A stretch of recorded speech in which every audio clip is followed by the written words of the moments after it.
മാതാപിതാക്കളെ സന്തോഷിപ്പിക്കാൻ വേണ്ടി, അതുപോലെ ഭാര്യമാരെ സന്തോഷിപ്പിക്കാൻ വേണ്ടി, പ്രവാസ ലോകത്തുള്ള ഭർത്താവിനെ സന്തോഷിപ്പിക്കാൻ വേണ്ടിയിട്ട് സർപ്രൈസ് ഗിഫ്റ്റ് ഇങ്ങനെ കൊടുത്തയക്കുന്ന ഒരു വല്ലാത്ത സ്വഭാവം ഉണ്ട് ഇപ്പോ.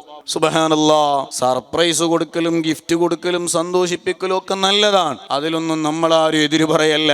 പക്ഷേ ഭാര്യയുടെ ആനിവേഴ്സറിയുടെ ഗിഫ്റ്റുമായിട്ട് പ്രവാസ ലോകത്തുള്ള ഭർത്താവ് വിളിച്ചു പറഞ്ഞിട്ട് വീട്ടിലേക്ക് കയറി വരുന്നതാരാ?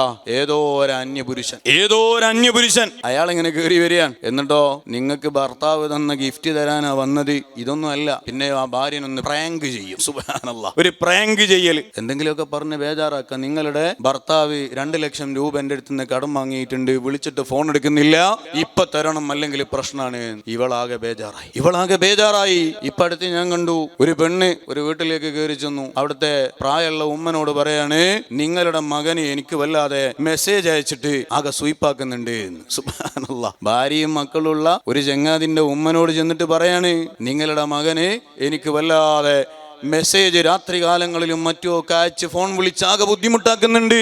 നല്ല തറവാടിത്തത്തോടെ അന്തസ്സോടെ ജീവിക്കുന്ന ആ ഉമ്മയും ബാപ്പയും വല്ലാതെ ബേജാറായി പോയി. കാരണം ഈ മകന്റെ ഭാര്യ ഉള്ളിലുണ്ട്. അപ്പോഴാണ് ഒരു പെണ്ണ് വന്നിട്ട് പറയുന്നത്, നിങ്ങളുടെ മകൻ എനിക്ക് വല്ലാതെ ഫോൺ വിളിച്ച് മെസ്സേജ് അയച്ച് ആകെ ബുദ്ധിമുട്ടാക്കുന്നുണ്ട്.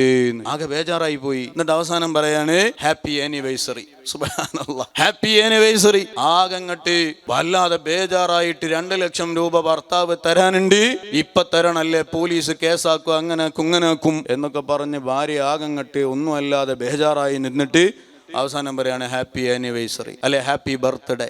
സന്തോഷിപ്പിക്കുന്നതിന്റെ മുമ്പ് ഒന്നിങ്ങോട്ട് ദുഃഖിപ്പിച്ചാലേ സന്തോഷം കിട്ടുന്നുള്ളൂ. ചില മനുഷ്യന്മാർക്ക് സന്തോഷിപ്പിക്കണം, പക്ഷേ ആ സന്തോഷിപ്പിക്കുന്നത് കേവലം സന്തോഷിപ്പിച്ചാൽ ആ കൊടുത്തയക്കുന്നവനൊരു സന്തോഷമില്ല.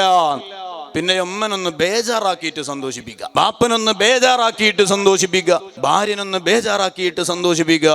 അതും ഏതോ ഒരു അന്യ പുരുഷൻ വന്നിട്ട് ഇങ്ങനെ കൊടുക്കുക. എന്നിട്ട് പറയാൻ ഒരു ഐ ലവ് യു പറയും. സുബ്ഹാനല്ലാഹ്. ഏതോ ഒരു അന്യ പുരുഷൻ വന്നിട്ട് ഭാര്യനോട് പറയാൻ, ഇതാരാ കൊടുത്തയച്ചത് എന്ന് മനസ്സിലായോ? ഒരു ഐ ലവ് യു പറയും. ഈ ചങ്ങാതിന്റെ മുന്നിൽ ഭർത്താവിനോട് പറയാനുള്ളതാണോ ഈ വാക്ക്? സുബ്ഹാന ജല്ല ജലാലുഹു.